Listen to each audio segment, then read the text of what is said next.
नमस्कार साथियों, पॉलिटेक्निक पाठशाला यूट्यूब चैनल पर आप सभी का स्वागत है। आज आपको टीडीपी में अगला टॉपिक आपको पढ़ाया जाएगा। ठीक है, पिछले लेक्चर में हमने आपको वायर के हिसाब से ट्रांसमिशन सिस्टम पढ़ाया था, वो भी डीसी ट्रांसमिशन सिस्टम पढ़ाया था, जिसमें 2 wire system, 2 wire with mid point earth system, 3 wire system. DC के केस में हमने क्या कर दिया था, पढ़ा दिया था, वो भी ओवरहेड लाइन के केस में। तो अब अगला टॉपिक हम स्टार्ट करते हैं। एसी के केस में ओवरहेड लाइन सिस्टम रहेगा हमारा, लेकिन वो एसी के केस रहेगा। ठीक है, तो एसी के केस में कुछ फैक्टर फार्मूले में नए आ जाते हैं, जिनके ऊपर ध्यान देना आपके लिए क्या है, बहुत ही ज़्यादा ज़रूरी है। अब यहाँ पे भी हम सिंगल फेज 2 वायर पढ़ेंगे, सिंगल फेज 3 वायर पढ़ेंगे, सिंगल फेज जो है आपका 2 वायर विथ मिड पॉइंट अर्थ पढ़ेंगे। तो ऐसी कई सारी टॉपिक्स हैं जिसमें हम सिंगल फेज पढ़ने के बाद 2 फेज पढ़ेंगे, फिर 3 फेज पढ़ेंगे। तो उसका डेरिवेशन करके उसके वॉल्यूम को निकालना, क्रॉस सेक्शन एरिया को निकालना हमारे लिए बहुत ज़्यादा ज़रूरी है, जो कि कंपटीशन एग्जाम में क्या किया जाता है, पूछा जाता है। और इन चीज़ों को आपके सिलेबस में भी दिया गया है। हालांकि ये थ्योरी के एग्ज़ाम में पूछा जाएगा कि नहीं जाएगा, ये तो हमको नहीं पता है, लेकिन जो क्वेश्चंस पूछे जाते हैं वो सारी चीज़ें हम आपको लास्ट में क्या करेंगे, बताएंगे। तो जो लोग चैनल पर नए हैं, चैनल को सब्सक्राइब कर लें और वीडियो को आप लोग ज़्यादा से ज़्यादा शेयर कीजिए, ज़्यादा से ज़्यादा लोग जोड़ने का प्रयास कीजिए। ठीक है, तो और कमेंट करिए, लाइक करिए, जो भी आपको करना है करिए, लेकिन कुछ रिस्पांस ज़रूर दिया करिए। तो अब यहाँ पे क्या है, देखिए, अब यहाँ पे पढ़ेंगे एसी सिस्टम। एसी सिस्टम में single phase 2 wire with 1 conductor earthed system. समझ में आया? तो यहाँ पर जो देखिए, single phase 2 wire with 1 conductor earth. ठीक है, वहाँ तो जनरेटर, डीसी जनरेटर यूज होता था, यहाँ पर एसी जनरेटर होगा। तो यहाँ पर हम कॉइल को दिखाते हैं। ठीक है, उसके बाद इसमें 2 कंडक्टर है, यहाँ पर एक कंडक्टर को अर्थड हमने किया है। लोड को यहाँ पर कितना वोल्टेज मिलेगा, मैक्सिमम वोल्टेज मिलेगा लोड को। यहाँ पर लोड, ये हमारा क्या है, लोड है, इसको कितना वोल्टेज मिलेगा, मैक्सिमम वोल्टेज।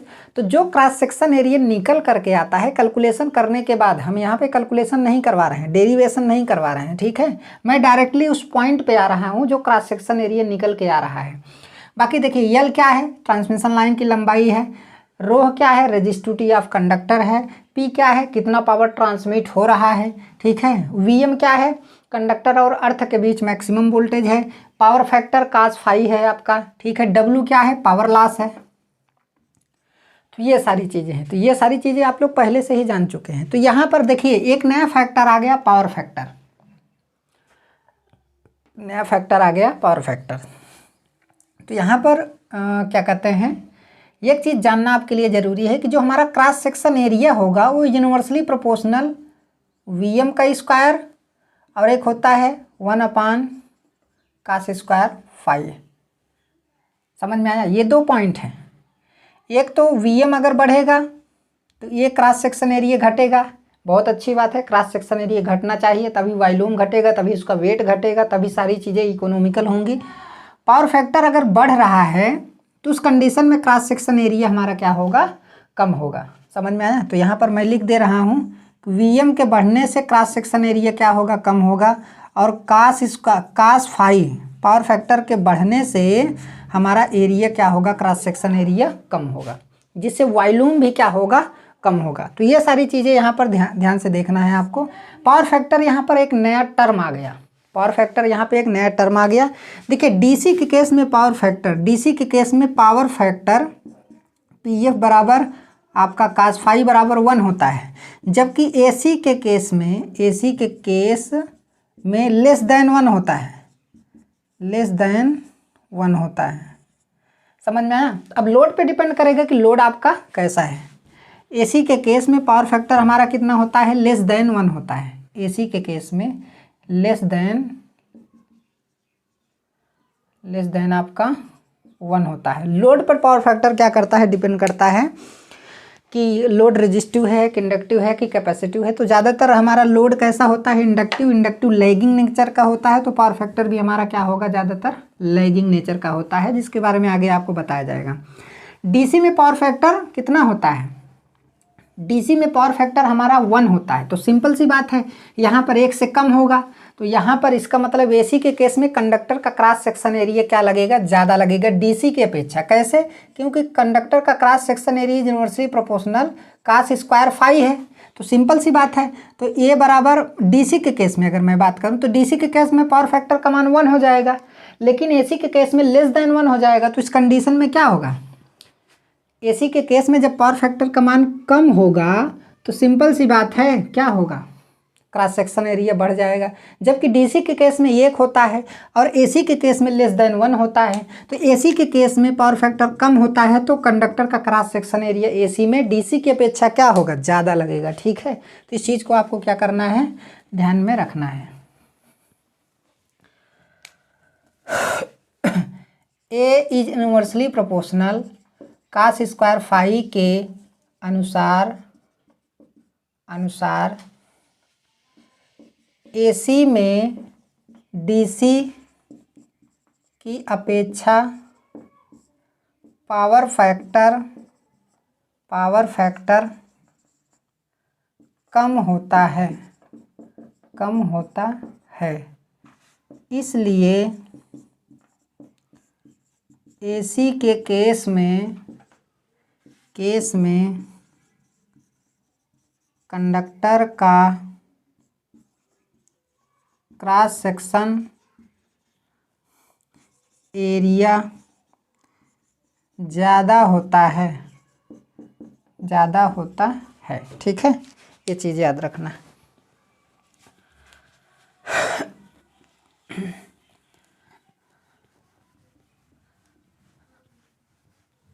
एसी के केस में कंडक्टर का क्रॉस सेक्शन एरिया क्या होता है, ज़्यादा होता है। अब वॉल्यूम की अगर मैं बात करूं तो वॉल्यूम हमारा कितना होगा, सिंपल सी बात है। वॉल्यूम देखिए, वॉल्यूम निकाल रहे हैं, इसी सिस्टम का हम वॉल्यूम निकाल रहे हैं। ये भी ओवरहेड सिस्टम है लेकिन सिंगल फेज एसी सिस्टम है। ठीक है, 2 wire with 1 conductor earthed system है। तो अगर यहाँ पे वॉल्यूम निकाल कर देखेंगे तो वॉल्यूम देखिए कितना आ रहा है हमारा, वॉल्यूम बराबर 2 इंटू आपका 4 इंटू आपका पावर का स्क्वायर, रेजिस्टिविटी यल का स्क्वायर बटे आपका वीएम का स्क्वायर, फिर कास स्क्वायर फाई हो जाएगा, फिर इंटू यहाँ पे डब्ल्यू पावर लॉस हो जाएगा। देखिए नया टर्म आ गया, पावर फैक्टर नया टर्म आ गया। पहले केवल नीचे ये वाला और ये वाला टर्म था, लेकिन अब पावर फैक्टर हमारा नया टर्म आ गया कि नहीं। तो यहाँ पर ध्यान से देखिए 2 बटे कास स्क्वायर फाई इंटू 4p का स्क्वायर रेजिस्टिविटी यल का स्क्वायर बटे वीएम का स्क्वायर इंटू क्या हो जाएगा डब्लू। और इतना बराबर तो आप क्या माने हैं ना, इतना बराबर 2 into cos square phi into आपका इसी को तो के माने हैं। तो वॉल्यूम आपका कितना आ गया, इतना आ गया। तो 2k by cos square phi. तो यहाँ पर सिंपल सी बात है, अभी जैसा कि अभी थोड़ी देर हुआ पढ़े हैं कि पावर फैक्टर लेस होने की वजह से कंडक्टर का क्रॉस सेक्शन एरिया इसमें ज़्यादा लगता है। जब इसमें ज़्यादा लगेगा तो उस कंडीशन में वॉल्यूम भी हमारा क्या होगा, ज़्यादा होगा, क्योंकि पावर फैक्टर लेस होता है तो वॉल्यूम इसमें क्या होगा, ज़्यादा होगा। समझ में आया। तो इसमें जो वॉल्यूम निकल करके आया है, इसमें जो हमारा वॉल्यूम निकल करके आया है तो उसका मान कितना है 2k by cos square phi, 2k by cos square phi. ठीक है, तो इस चीज़ को हम क्या कर दे रहे हैं, मिटा दे रहे हैं। तो यहाँ पर वॉल्यूम हमारा क्या लगेगा, ज़्यादा लगेगा। एक तो k में 2 का गुणा हो गया ऑलरेडी, और दूसरा पावर फैक्टर हमारा लेस देन 1 होता है तो पॉइंट में आएगा, तो दशमलव हटाएंगे तो ऊपर 0 बढ़ जाएगा, तो उस कंडीशन में और ज़्यादा वैल्यू हो जाएगी। ठीक है, तो k का मान देखिए, पहले जो आप k का मान पढ़ चुके हैं तो पहले k के मान में आपका इतना वैल्यू आता था, इतना वैल्यू हमारा k का वैल्यू होता था। तो इस चीज़ को आपको क्या करना है, ध्यान में रखना है। तो ये वॉल्यूम जो निकल करके आया है, अब यहाँ पे क्या है, वॉल्यूम भी देख लीजिए। तो वॉल्यूम हमारा क्या आता है, volume is inversely proportional VM का स्क्वायर और volume is inversely proportional cos square phi का कास स्क्वायर फाई। ठीक है, ये चीज़ हो गया। और बाकी तो ये मेन चीज़ है, एक और जानना है जो कि पहले हमने आपको बता दिया, यल स्क्वायर हो गया। अगर इसके अनुसार, अगर ट्रांसमिशन के अनुसार पावर भी देखेंगे तो उसका भी स्क्वायर के क्या होता है, समानुपाती होता है। पावर के स्क्वायर के भी क्या होगा, समानुपाती होगा। तो ये सब टर्म जो है कंपटीशन में पूछ लिए जाते हैं, जिसके बारे में आपको जानना क्या है, बहुत ही ज़्यादा ज़रूरी है।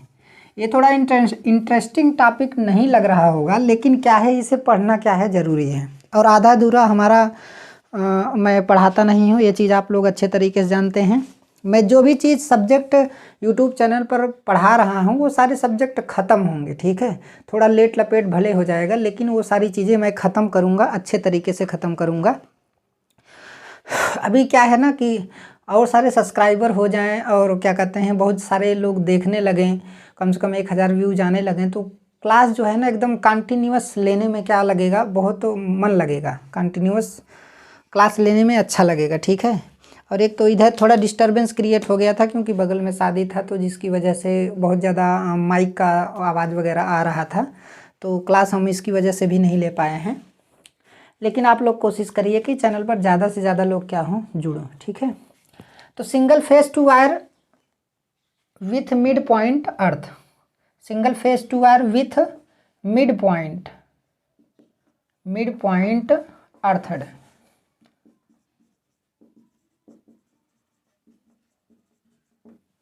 अब इसमें देख लेते हैं।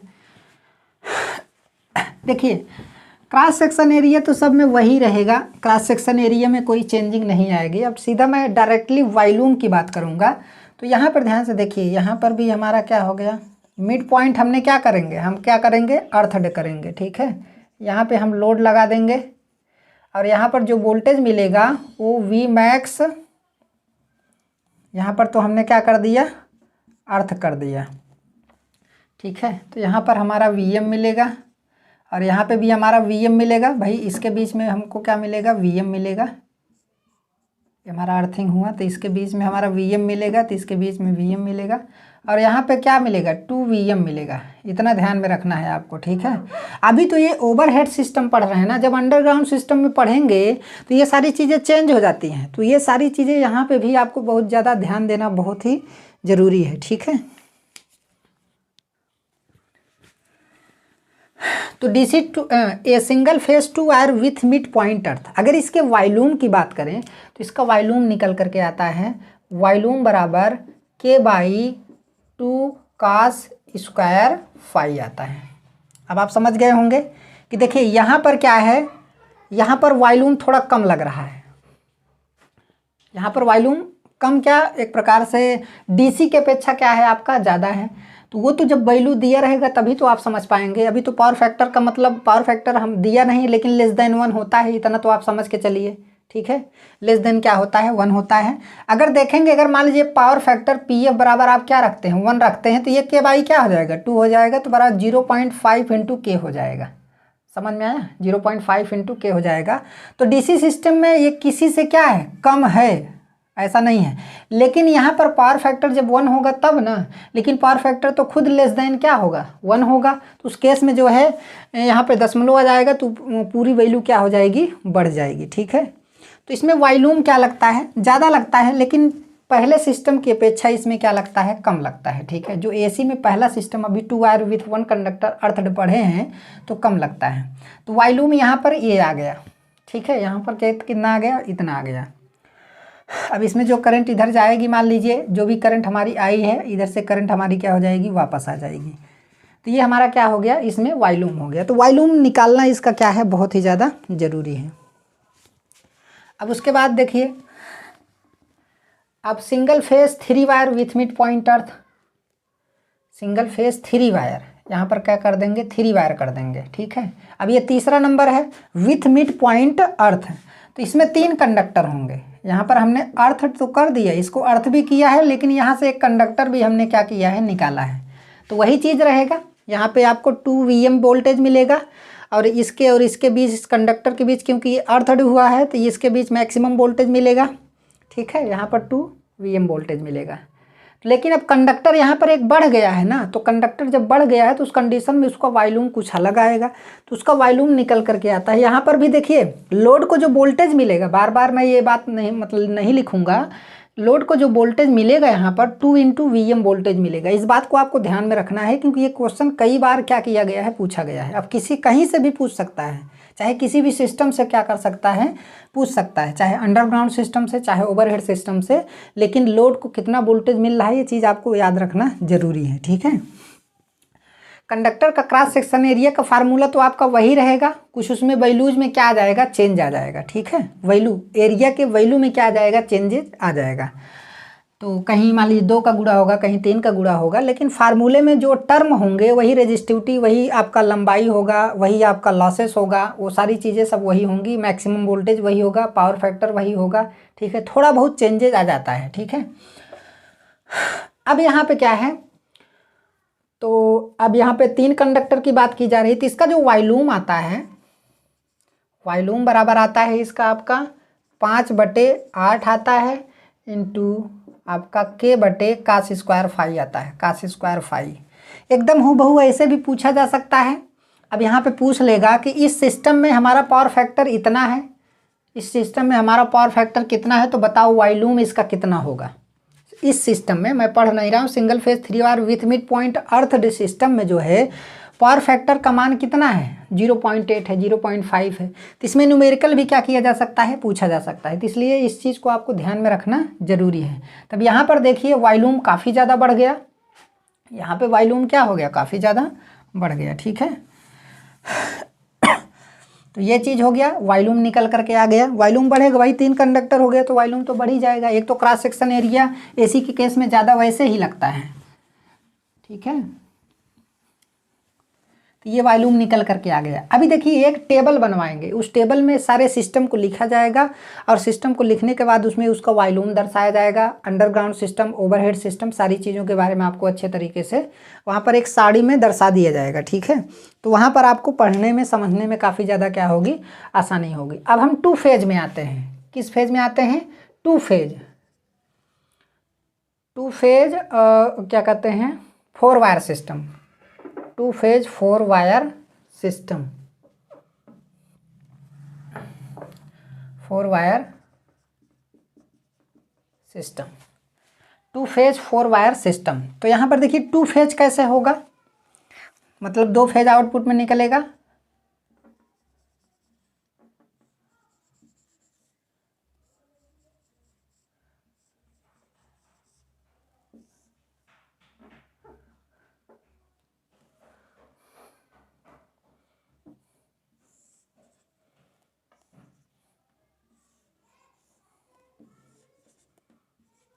देखिए यहाँ पर एक फेज यहाँ पर मिल जाएगा, यहाँ पर आपको कितना मिलेगा मैं आपको बता दे रहा हूँ।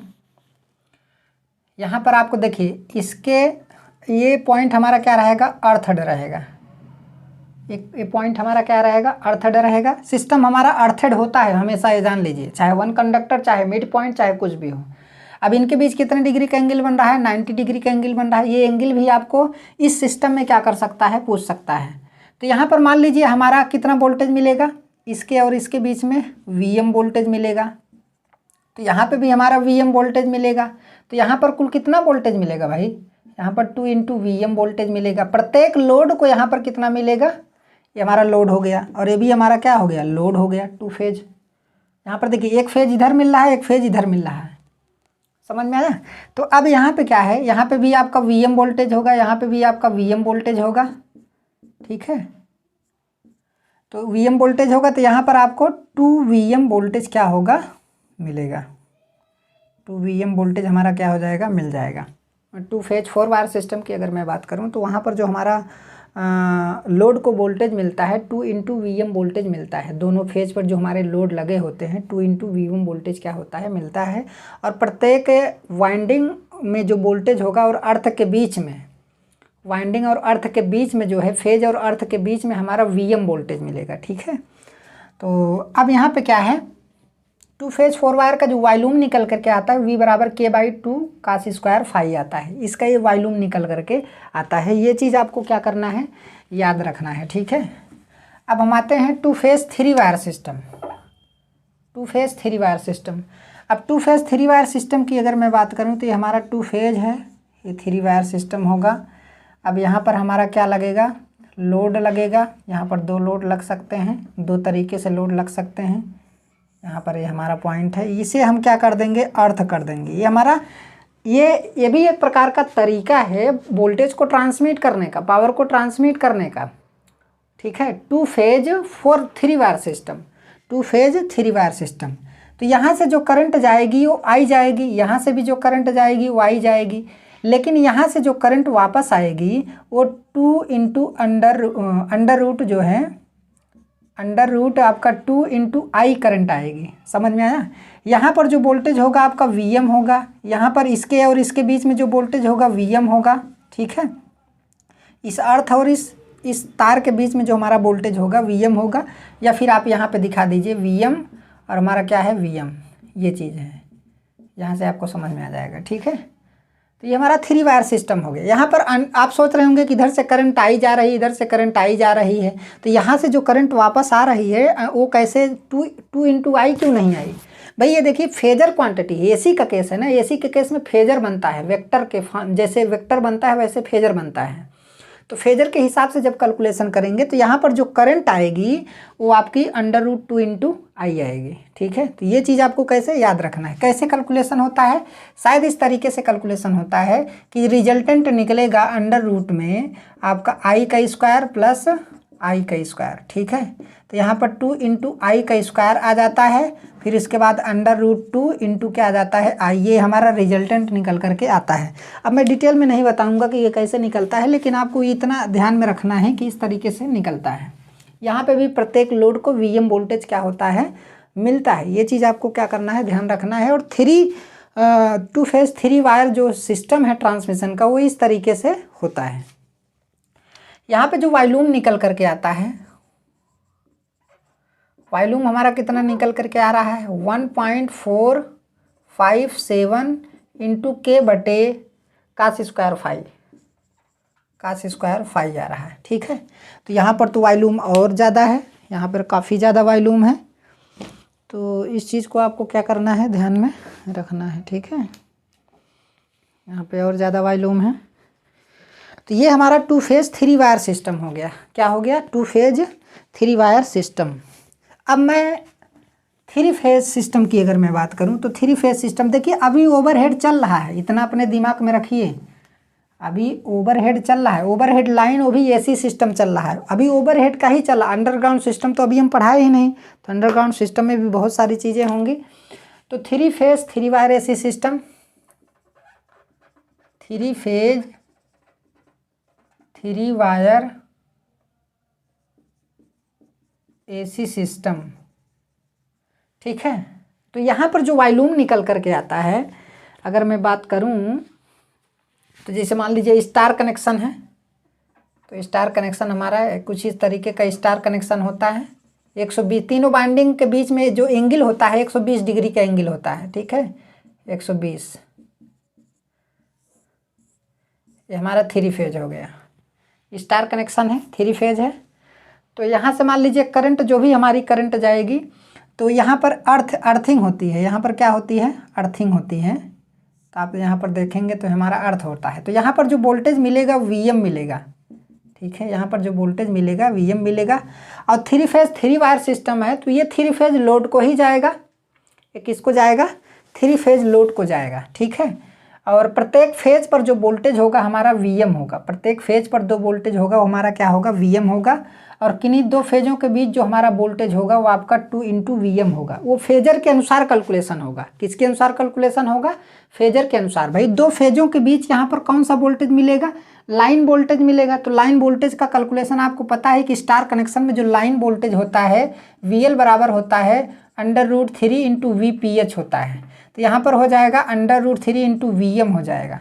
तो यहाँ पर जो 2 फेजों के बीच वोल्टेज मिलेगा वो √3 इंटू वीएम मिलेगा। तो इतना आपको ध्यान में रखना है। ठीक है, हालांकि इतना ज़्यादा नहीं पूछा जाएगा, लेकिन अब यहाँ पे ध्यान से देखिए, क्योंकि ये 3 फेज वाला है, जो क्वेश्चन आता है वो पहले वाले से क्वेश्चन ज़्यादा पुटअप किया जाता है। ठीक है, तो यहाँ पर बोर्ड पे लाइट जो है थोड़ा कम लग रही है। तो अब यहाँ पे क्या है 3 फेज 3 वायर सिस्टम में जो वॉल्यूम निकल करके आता है वो कितना आता है, ये चीज़ हमको ध्यान देना है। K/2 cos स्क्वायर 5 ये वॉल्यूम निकल करके आता है 3 फेज 3 वायर सिस्टम में। ठीक है, तो ये चीज़ आपको क्या करना है ध्यान में रखना है। अब 3 फेज 4 वायर की अगर मैं बात करूं, 3 फेज 4 वायर के अगर मैं 4 वायर की बात करूं, तो 4 वायर के केस में यहाँ पर जो है न्यूट्रल से भी एक तार क्या कर दिया जाता है, निकाल दिया जाता है। तो ये हमारा क्या हो गया 4 वायर हो गया, एक प्रकार से न्यूट्रल होगा। हालांकि यहाँ पे भी अर्थिंग होती है हमारी। ठीक है, अर्थिंग हो गई। तो इस केस में एक तार और बढ़ गया। जब एक तार हमारा और बढ़ गया तो यहाँ पर जो वॉल्यूम निकल करके आता है 7/12 इंटू के बटे कास स्क्वायर फाई आता है। क्या आता है? Cos square phi. तो ये हमारा क्या हो गया, देखिए क्रॉस सेक्शन एरिया का फार्मूला वही रहेगा। क्रॉस सेक्शन एरिया किन किन बातों पर डिपेंड करता है? पावर फैक्टर पे डिपेंड करता है, मैक्सिमम वोल्टेज पे डिपेंड करता है। समझ में आया? ये चीज़ आपको जानना है। लंबाई के सीधा समानुपाती होता है क्रॉस सेक्शन एरिया, ये भी चीज़ आपको जानना है। और एसी सिस्टम में जो ओवरहेड सिस्टम होता है वो हमारा यहीं पे क्या हो जाता है, समाप्त हो जाता है। अभी एक टेबल बनाएंगे, उसमें सारी चीज़ों को हम क्या करेंगे, लिखेंगे। लेकिन अभी इससे बाद जो है हमें अंडरग्राउंड सिस्टम पढ़ना है। तो अंडरग्राउंड सिस्टम में हमें देखना है कि लोड को कितना वोल्टेज मिलता है, समझ में आया, उसका क्रॉस सेक्शन एरिया कितना आता है डीसी के केस में, एसी के केस में। जब उसको पढ़ लेंगे तो एक टेबल बना करके उसमें सारी चीज़ों का वॉल्यूम हम लिख देंगे, तो वहाँ पर पढ़ना आपके लिए क्या होगा, आसान होगा। तो बार बार यहाँ पर डेरिवेशन करने की ज़रूरत हमें नहीं पड़ेगी। ठीक है, तो आज का क्लास यहीं तक। धन्यवाद। जो लोग चैनल पर नए हैं वीडियो को शेयर करें, अपने दोस्तों को बताएं। जो है इलेक्ट्रिकल के बच्चों को ज़्यादा से ज़्यादा आप लोग जोड़ने का प्रयास करें। चैनल को सब्सक्राइब कर लें और वीडियो को लाइक करें, कमेंट ज़रूर करें। ठीक है, तो कमेंट जितना ज़्यादा करेंगे, लाइक जितना ज़्यादा करेंगे, वीडियो मेरा उतना ही ज़्यादा आगे बढ़ेगा।